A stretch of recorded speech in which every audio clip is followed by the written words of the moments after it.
So I don't know if you've noticed in all my vlogs, the angle is really, really wide. I'm blessed now. Tell them I'm the best out. Giving nothing less. You guess to see my third eye. You see my halo. Untamed, no cage, ho. Dip it through the payroll. I'm about my bank notes. Feel like they taking those. What if we waiting on? It's what Baby girl, you're so fine. I can't get you off my mind. Ooh girl, nah, nah. Ooh girl.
Hi guys, welcome back to my channel and welcome back to my vlog on how to vlog. When people hear vlogging, people feel like it's very difficult. It is a lot of work if you want it to be a lot of work. It actually does take so much time, but when you learn like the little basics that you need to know, trust me, vlogging is going to become easiest thing you can ever think of. You do not need to stress yourself so much just to vlog. Little clips and videos that you can make can go a long way in making your vlogs look amazing. Today I am just going to give you guys the simple steps that I use to vlog.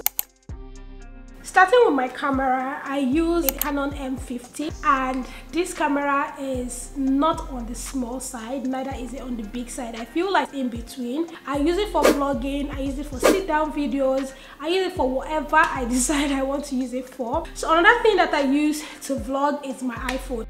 I cannot overemphasize how my iPhone 15 Pro Max has elevated my life. Anybody that wants to start vlogging and you don't really know where to start from, you can just go and get an iPhone 15 Pro Max and start vlog. Like, you definitely don't need any settings, you don't need anything, just your iPhone and maybe a tripod stand and you are good to go. Ever since I got my iPhone 15 Pro Max, it's been vlogs. So I don't have any excuse not to vlog because my phone is always with me and it gives me everything that I need.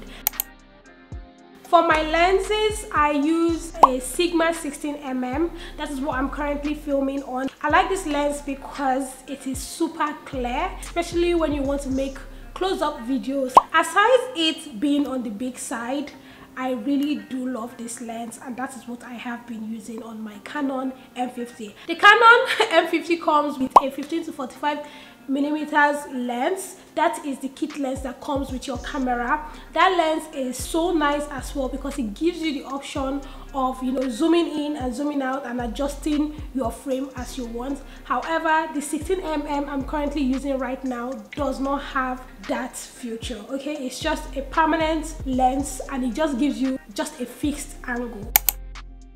So for tripod, I have variety. I've tried out different tripods. The first one I have here is a handheld tripod that I use with my phone. This tripod is so functional for me that I can't even express how much work this thing has done for me. It has helped me to vlog anywhere on the go, even when I'm traveling. It also comes with a Bluetooth button here that you can detach and use to take your pictures if you are on your own. So many purposes. Whoever created this thing is a genius. I'm not even going to lie. Then you can also open it in case you want your tripod to stand and your phone to stand. And let me just tell you the best part of it. The best part of it is that it can extend so long that you don't even have an excuse as to why you are not vlogging. This is a must-have. The next tripod is this handheld one I have, and this one is specifically for my camera. It's a random one. I got it off Amazon while I was in the UK, but I will still try to leave a link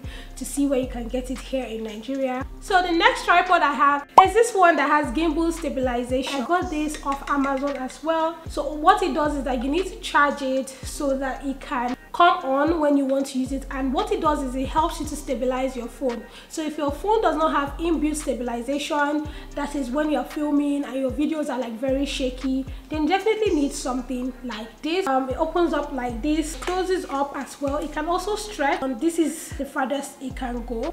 This is a suction camera mount, and this is the heavy duty one. If you watch my vlogs, wherever you see my camera hanging from the top, or when I'm in the kitchen it's hanging from somewhere, this is what I use. So it has like suction caps here where you can stick to the wall, but this can stick to your towels in your bathroom. It can stick to anything that is slippery. This is what I use to film my skincare routine in my bathroom and all of that. I think I got this off Amazon as well. If I cannot travel with this big one, I can go with this small one. The idea of me buying this one was to use it for my car. However, my camera is a bit big.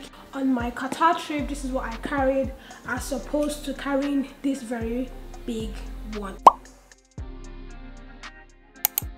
My microphone. I use this Boya microphone. I got it off Amazon. It's not the best, I'm not gonna lie, but it's been doing the job. So that is what I use on my camera, and that is what is on my camera right now. But when I'm on my iPhone 15 Pro Max, I have a microphone for that as well, which is this clip-on microphone that I got off Amazon. But to be very honest, I prefer my iPhone 15 Pro Max audio to this one, so I rarely use this one. Sometimes when I use it, I don't like the sound that comes out of it. If you can get a better version of this one, that will go a long way. I have seen a lot of creators use that. However, I'm comfortable using just my 15 Pro Max like that.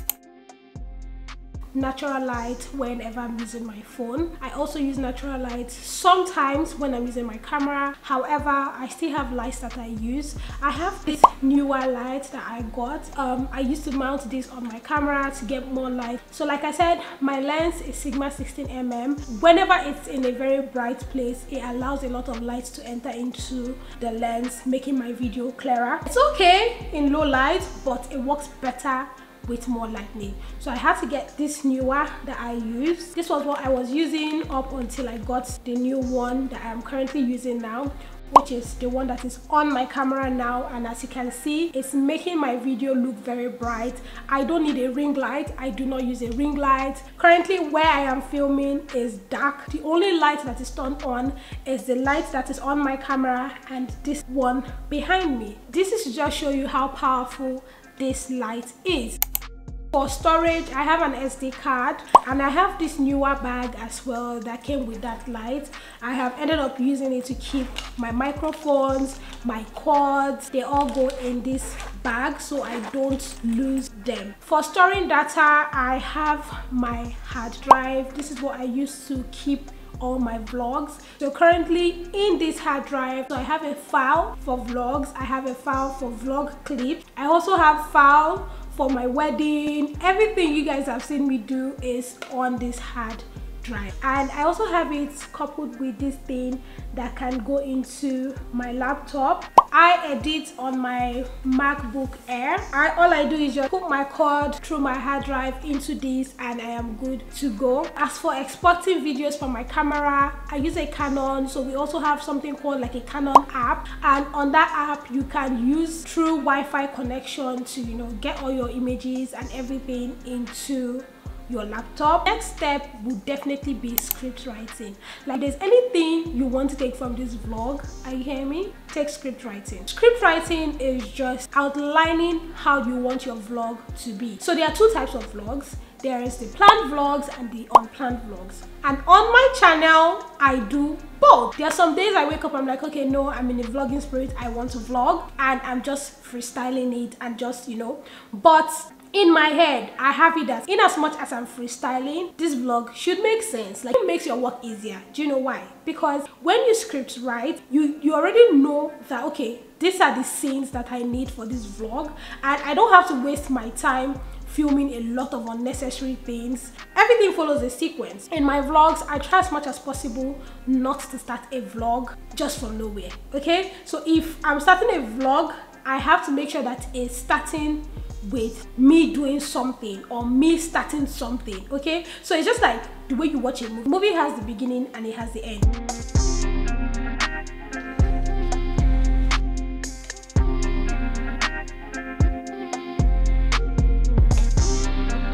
I start my vlogs with me either cooking, waking up, cleaning, arranging, doing something, skincare. It just means I am starting. I'm letting you people know that, okay, this is how I'm starting the vlog. Some people do yoga, some people go to the gym. How do you start your day? Let me tell you one hack about YouTube that I feel like I kind of cracked a little. YouTube wants show the viewers, don't tell us, but show us, okay? But I am somebody who likes to talk in my vlog. I am not about silent vlogs. Try as much as possible to allow the first 1 minute, 2 minutes, 3 minutes of my videos start with me doing something. You can break it down into sections, okay? How I do it is I always have like a book. Sometimes I try to jot on my phone, but I feel like I like it better when I do it on a paper. So I have like different sections for my script writing. I can say this vlog, I want to start with waking up and then moving on to skincare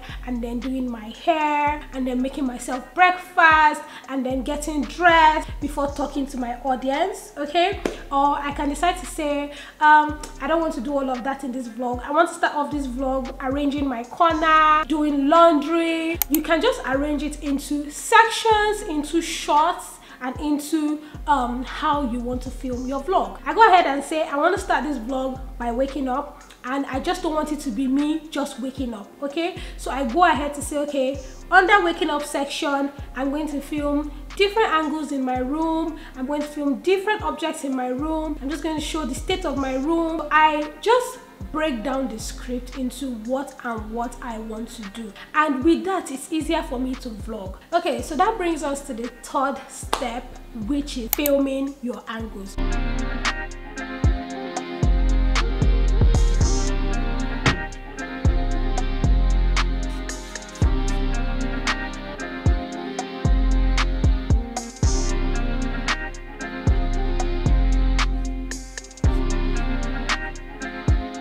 This has been a game changer for me, and if you watch my vlogs, you know that I try my best to make sure that my vlogs are not boring and I'm not just keeping my camera in one angle. I try to tweak it. It's a bit hard at first to learn how to tweak all of this, but you'll get a hold of it. So when it comes to angles, there are different angles in filming. I know that we have the wide shot, we have the close-up shot, we have the follow-up shot. I got to understand how to like tweak my camera, move it from this angle to this angle. I'm doing my skincare. I know that is my skincare I want you people to focus on. I am going to have the camera directly on top of my head. I am making sure that I'm getting my hair done. I know that I want a still shot. I personally like to use the still shots. That is like my favorite. You do not need to move your camera. Your camera just needs to stay still. While your camera is staying still, you can go ahead and do all you're doing and have a very beautiful still shot. I also like to use the close-up shot as well, because close-up shot makes you get details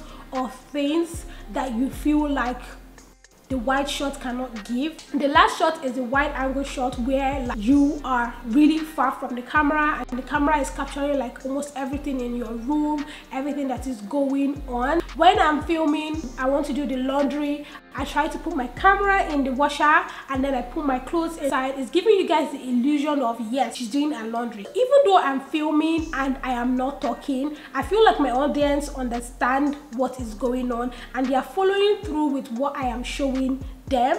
Brings a whole lot of sense to the vlog that you are trying to show them. All these filming angles have different aspects when you can use them. However, you can as well try to tweak it as you like. For me personally, I love to do close-up shots when I'm doing my skincare, when I'm cooking, doing laundry. I like to use all of that. But when I'm doing my makeup, when I'm stretching my hair, any other thing that has to do with me just being in one place, I like to use the still shots. And sometimes when I don't want to be in frame too much, I use the wide angle shot as well. There are so many other camera angles that you can also try to use to make your vlogs look a little bit interesting. Even though I know that sometimes I have to retake these shots 4 to 5 times to make sure that I get the perfect one I want. At the end of the day, when people watch my vlog, they kind of understand what is going on. So the next step I want to talk about is arranging your clip, because I use a MacBook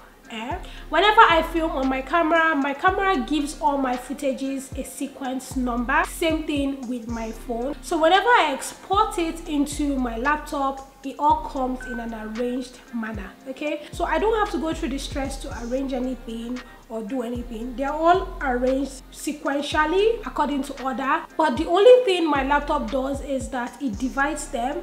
So the clips from my phone go up and the clips from my camera go all the way down. So that's how I know this is from the camera, this is from the phone. Because sometimes I film a particular scene with my camera and my phone at the same time, so I need to get those two clips together to be able to merge them. But because it has divided it for me, it makes it a little bit easy. So if you film and your camera is not, you know, arranging those clips, or when you transfer your clips they are not being arranged, that might be a little bit stressful for you. But I would say you should try to like maybe sort them out before exporting them into your laptop. Maybe that way it will be a bit easier. The next section is editing. What do I use to edit? I use VLLO. It's not a very popular app, but I'm very comfortable with the app and it gives me what I want, so I can't be bothered. Like for some titles, I also use Canva. I use Canva to create some of them. I use VLLO and Canva and my vlog is good to go.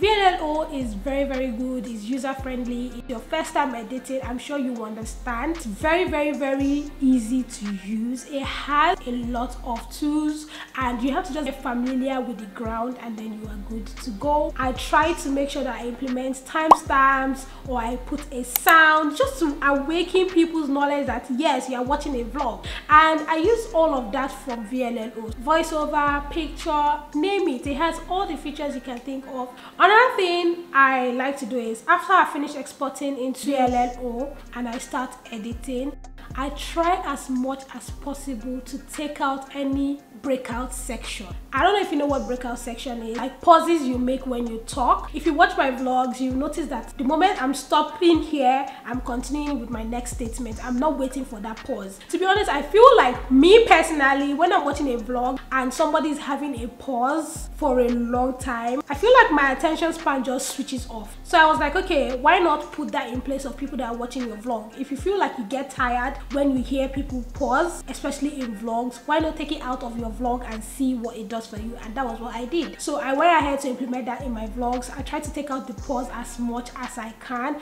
All these pauses, I'm like, okay, so today we are going to do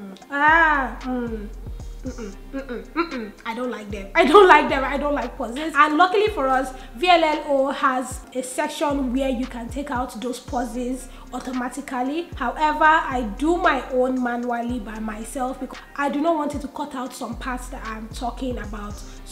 I feel like how it works is it depends on how high your tone is. So wherever that is silent is the place that is going to take away. So for example, if I'm talking to you and maybe my voice is not so loud, but because the system is saying, oh, it's silent, it's going to take that place out. So that is why I try to do my own manually. And I arrange my clips in a way that it makes sense. I try to make sure that I mark the beginning of a day and the end of a day by having a flash or maybe a dark flash and bringing me into the next one. I feel like those little sounds and flips that I do, it helps to retain your attention span. Okay, it's just like a kid watching cartoons. Why do you think children like cartoons? They like cartoons because it's colorful and it changes. Like if you watch it, you cannot see a cartoon that the camera is just stagnant. No, it flips, it keeps flipping, and that way your attention span will become higher. Step 6 is definitely music. This is like the place that I love when it comes to looking for music.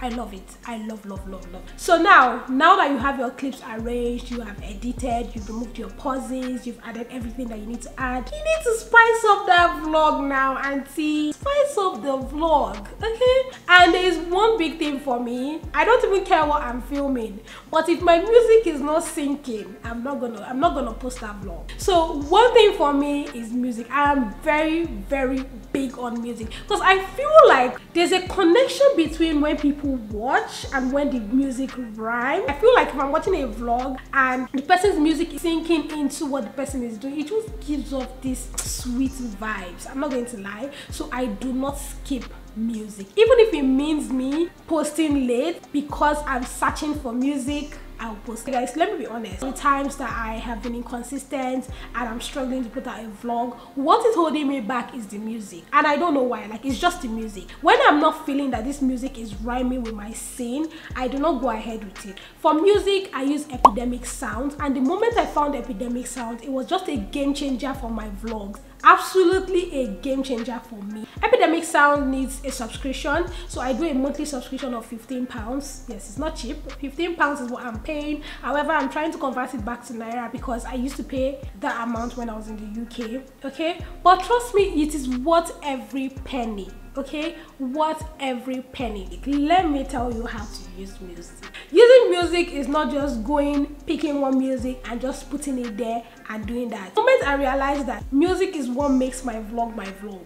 So when I want to, edit my vlog using music, I try to understand my scene. I replay this scene in my head. I'm like, okay, cool. I'm cooking. I want a Spanish song. I want a Latin song that is giving, energetic vibes.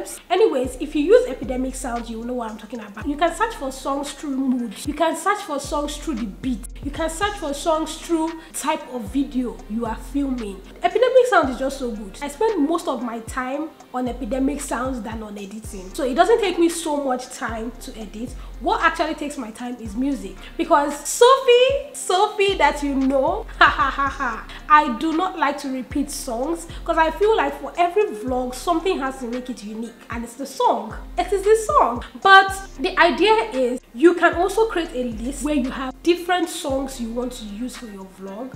But me particularly, I have coconut head. I'll have to go and start searching for songs again that will fit into my vlog. And the funny part about Epidemic Sound is that when you've downloaded a song or saved a song, it shows beside the song that, oh, you have actually used this song before, you have used it, you have downloaded it, you have saved it. So when I find myself looking for new, fresh sounds, and I just realized that, Sophie, you've saved almost 100 songs here. What is your problem? Music goes a long way. If I am out and about and it's a happy mood, I look for a happy song. If it's something that needs to be calm, relaxing, I look for a calm and relaxing song. If I'm waking up in the morning, I definitely know it's a slow, slow music that's going to bring you up to speed, into energy, all of that. You have to time it. Like, it's not like music is, do you see the way I'm talking about music? Music is not something you joke with in your vlogs because, see, let me tell you can be filming anything you're filming, but if your music is catchy, people are gonna be there. Point of it is choose the right music for the right scene. If you are cooking,